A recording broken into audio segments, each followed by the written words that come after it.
عبدالله بن رواحه رضی الله تعالی چې څنګه شهید شو کنه هلته صحابي ورمنډه کړه هغه ته جنډه راواغسته چې هغه راواغسته هغه آواز وکړو وی مسلمانانو جنډه خو ما راغستې خو ځان له زر امیر مقرر کړي چې دا جنډه ورله ورکړمه امیر زر ځان له مقرر کړي نبي اسلام فرمایلي وو کو عبدالله بن رواحه شهید شي بیا ځان له امیر مقرر کړي جنډه ما راغستې امیر ځان له مقرر کړي هغې ورته وایي زموږ د طرفه ته امیر یې ته امیر یې بس تا جنډه راغستې ته امیر یې هغه وایي زه د دې طاقت نه لرم زه نشم کولی هغه دا جنډه زر راواغسته خالد بن ولید رضی الله تعالی په لاس کې ورکړه خالد بن ولید په لاس کې ورکړه وی تر جنگ ماهر ډیر زیات دا جنډه ته سنبالولی شي خالد بن ولید رضی الله جنډه واغسته خو زه دا نشم کولی ټول مسلمانانو وی ای خالد بن ولید زموږ امیر ته یې زموږ امیر ته یې دلته نبی علیه الصلاة والسلام منبر راوغوښتو چې منبر ته څنګه اوخت کنه یو الله تبارک وتعالی پردې لرې کړی هغه د غزا میدان ته الله تبارک وتعالی مخې ته کړو داسې نبی علیہ الصلوۃ والسلام فرمایل زید ابن حارثه جنډه راواغسته خو شهید یې کوراله دا هغه د نبی علیہ السلام هغه صحابي چې نبی علیہ السلام په بچیتوب نیولی کنه خلک به ورته زید ابن محمد وي بیا هغه منه راله نو زید ابن حارثه شو د باندې نبی علیہ السلام ډېر زیات مینو زید ابن حارثه یې راله شهید کو وی جعفر راغی جعفر هغه ته جنډه واغسته خو جعفر یې رالم شهید کو وی جعفر چې دی وی الله ولا وزر ورکړه په جنت کې د فرشتو سره الوزي تیار په جعفر تیار ته کنه الوزي ځکه دواړه منګولې کټ شي کنه د هغې په بدل کې ولا الله دوه وزرې ورکړي وی د فرشتو سره په جنت کې روان دی الوزي وی عبدالله ابن رواحه جنډه راواغسته خو عبدالله ابن رواحه یې رالم شهید کو چې کله نبی علیه الصلاة والسلام فرمایل کنه جعفر زید ابن حارثم جنت تلاړ جعفر تیارم جنت تلاړ لګلی شو داسې صحابه کرامو سره فکر پیدا شو چې د نبی علیه السلام خو د دوو صحابه کرامو متعلق فرمایل چې جنت تلاړ خو د عبدالله بن رواحه رضی الله عنه متعلق ونه ویل چې جنت تلاړ غلی شو ګوره چې د هغه نه څه غلطي شوې ده کو څه غلطي دې شوې ده کو نبی علیه السلام چې داسې سر روچت کو د سترګو نه یې اوښکې بهیدې د سرو زرو په تختونو درې واړه کېناستل خو د عبدالله بن رواحه رضی الله عنه تخت تړلی کېږي صحابه کرامو ته تپوس کوي د الله پاکه پیغمبره د عبدالله بن رواحه رضی الله عنه دا تخت تړلی کېږي ولې نبی علیه الصلاة والسلام ورته وفرمایل وایي د هغه په زړه کې لږ تردد راغی د هغه په زړه کې لږ شک غونته کې راغی ځکه چې دی لږ خپنیولی شو چې مخکې لاړ شم که لاړو نه شم د هغې وجې نه د هغه تخت په څه شو پړه کېدو شو داسې کېږي ښه کله ناکله د عمل د تردد ځکه چې الله ته څومره نږدې که نه الله تبارک وتعالی دومره په معمولي خبره باندې بیا څه کېږي خفه کېږي نو عبدالله بن رواحه رضی الله تعالی عنهم جنت ته لاړو خو د هغه تخت لږ ډکېږي دغې معمولي تردد د وجې نه داسې وشو محمود غزنوي چې کله هندوستان فتح کړو که نه د هندوستان فتح کو نو الته چې کوم غټ مندر هغې ته دننه شو ټول بوتان یې مات کړو محمود غزنوي دا په بوت شکن باندې مشهور و که نه ټول بوتان یې مات کړو نو چې کله غټ بوت یې ماتو که نه نو د هغې ځای ټول منجوران ورته راټول شو په جړه فریاد شو ته وي دا بوت راله مه ماتوه ته چې څومره مال غواړې هغه موږ درکو خو دا بوت مه ماتوه وی دا څومره دا غټ بوت چې دی که نه دی اوتله د ده مقدار دله موږ زر درکو سره زر درکو د ده د وزن مطابق موږ سره زر درکو خو دی مه ماتوه نو محمود غزنوي د خپل شورا کسانو سره مشوره وکړه هغوی ورته وایي امیر المؤمنین بیا څه شي له ماتی یو بوت دی جو پرېږدوئ څه نه یې ماتی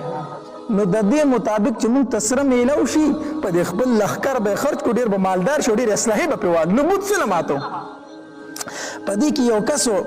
دا هغه ورته دا وویل مسعود غازي نومه مسعود غازي هغه ورته وي محمود غزنوي تر اوسه پورې بوت شکن وګورئ او که سره زر دې پرې واغستو نو بیا به بوت فروش شي بیا بوت فروش شي بوت شکن به نه محمود غزنوي که دا خبره دې ټیک وکړه خو غرمه ټایم او سترګې ورلې چې سترګې ورلې اوس خوب ویني محمود غزنوي خوب ویني وایي زه مړ یم نو جنت ته روان یم نو چې جنت ته روان یم څه فرشتې رالي زه د لاسه ونیومه نو جهنم ته یې روان کړم نو هغه نورې فرشتې ورته وایي چې ولې دی جهنم ته زموږ نه بیایي وایي هغه ورته وایي چې دا بوت فروش دی ده خو بوتان به خرڅولو دا بوت فروش دی موږ جهنم ته ځکه لیږو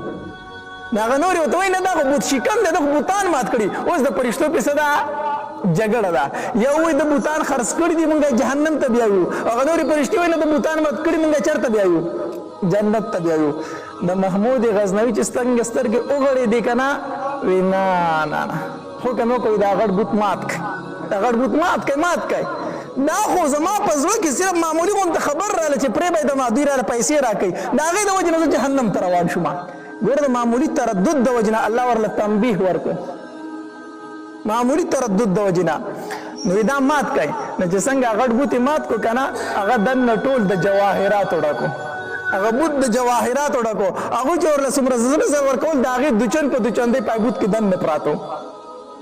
قیمتي څیزونه پراتو. نو هغه ورته یې وګوره الله تبارک وتعالی بوت فروش هم نه کړم، بوت شکن هم کړم، او هغه مال راته هم د غازیانو دپاره میلاو شو. نو عبدالله ابن رواحه رضی الله تعالی عنه هغه تخت نبی علیه الصلاة والسلام وفرمیل داسې اوړه کېدو. ولې اوړه کېدو؟ ځکه به هغه کې معمولي غونته څه راغلې وه؟ تردد راغی چې مخکې لاړ شم که مخکې لاړ نه شم. بیا نبی علیه الصلاة والسلام وفرمایلو یوه ستوره چې ده نو هغه د الله تورې په لاس ورله. نبی علیه الصلاة والسلام وفرمایل یوه ستوره د عبدالله ابن رواحه نه چا واغسته؟ د الله تورې لاس له ورله. نبی علیه الصلاة والسلام ورته وفرمایل خالد بن ولید چې هغه توره واغسته او دا د الله توره ده. خالد بن ولید څه دی؟ د الله توره ده. بیا دعا وغوښته اللهم انه سیف من سیوفک، الله خالد بن ولید خو ستا د تورو نه یوه توره ده. خالد بن ولید ستا د تورو نه څه ده؟ هغه ته چې دا سیف الله لقب میلاو شوی دی، خالد بن ولید ته دا ورته په غزوه موتا کې میلاو شوی دی. نبی علیہ الصلوۃ والسلام فرمایل وی اللهم انه سیف من سیوفک، الله دا استاد تور نه یو تور د نو ته مدد وکا، ته مدد وکا. دا دعا وغوښته نبی علیہ الصلوۃ والسلام. بیا د خالد بن ولید رضی الله تعالی عنہ پلاس کې تقریبا 8 توري ماتش، و توري ماتش او اتمه توره چې بیا د یمني توره واغی لاس تکړه که نه، چې لاس تکړه نو 2 لاکه لښکرې په تیښته کو. ځکه یو ورځې جنګ وکړو خالد بن ولید رضی الله تعالی چې یو ورځې جنګ وکړو که نه، چې سبا له شو د لښکر ترتیب بدل کو. مخکې چې کم کسانو هغه شاته راواړول، شاتني چې کم کسانو هغه مخکې کړو. دا ولې دا چل وکړو؟ ځکه چې دا مخونه ناشنا کول هغوی ته، چې کفارو ته هغه نوي مخونه سبا له مخامخ شو نو هغوی وي د مسلمانانو د امداد دپاره خلک راورسېد، د مسلمانانو د امداد دپاره خلک راورسېد. هغه 2 لاکه لښکر یې څه کو؟ پس پاک او ویزغله. دا یو غزا وه، دا په تاریخ د اسلام کې ډېره یو عجیبه غزا راغلې ده چې 3,000 کسانو 2 لاکه کسان زغلولي دي او مال غنیمت یې ترې راوړی دی. 3,000 کسانو 2 لاکه کسانو ته پسپایي ورکړې، هغه یې په تیښته باندې مجبوره کړي دي. دا ولې؟ دا څه وجه وه؟ دا کم طاقت و په هغوی کې دننه چې هغوی دومره بهادر وو؟ طاقت صرف او صرف دا چې د هغوی عقیده مضبوطه وه. موږ وایو که نه جنت شته، جهنم شته، خو دا خبره د کم ځای پورې ده؟ د ژبې د سره پورې. د کوم ځای پورې ده؟ د ژبې د سره پورې. دا صرف په ژبه موږ وایو جنت شته او جهنم شته، دې خبرې دننه ځای نه دی نیولی. کو چېرته دې دننه ځای ونیو نو بیا د مسلمان نه بهادر انسان په مخ د ځمکه نشته دی. هغوی ته پته وه چې موږ دغلته کې دا مرګ نه دی، دا زموږ همیشه ژوند دی. دغلته کې په دنیا کې مړه کېدل دا همیشه ژوند لتله دي، دا د الله نعمتونو لتله دي. ته دې ځای نه واپس کېدل همیشه عذاب لتله دي. د هغوی د عقیده جوړه وه. نن مسلمان وایي جنت شته،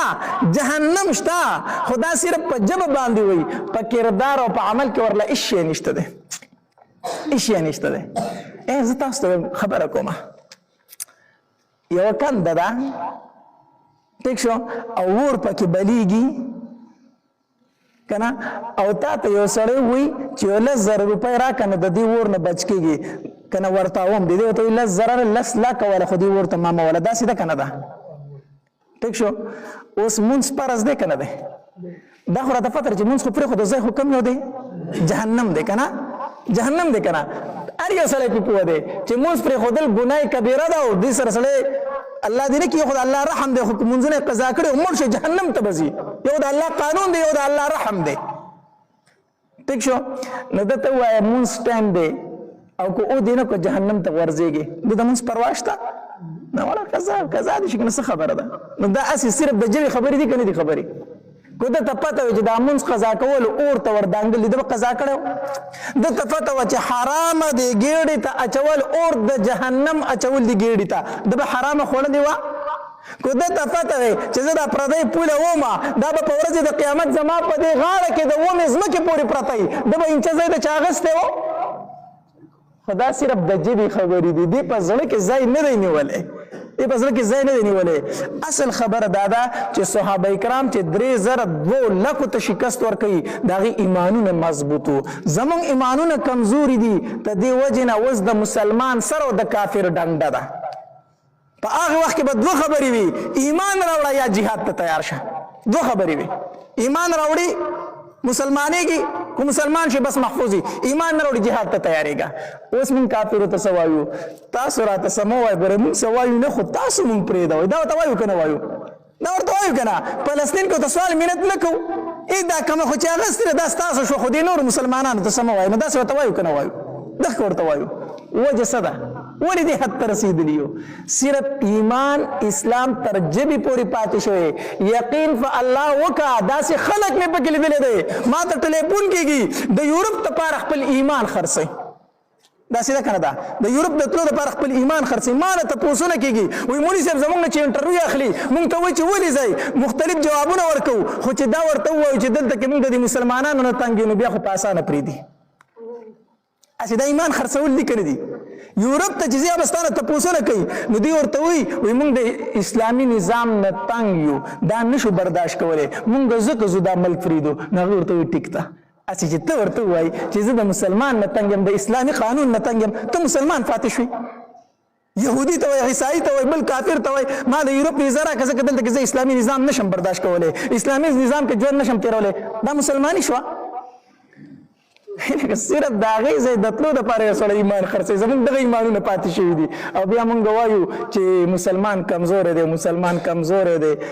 الله تبارک وتعالى دې زمونږ په حال باندې رحم وکړي الله دې زمونږ ایمانونه مضبوط کړي الله تبارک وتعالى دې زمونږ په زړونو کې خشیت الهي کېنه د الله نه یرا اصل شی دا دی د الله نه یرا الله دې زمونږ په زړونو کې د الله نه یرا پیدا کړي واخر دعوانا ان الحمد لله رب العالمین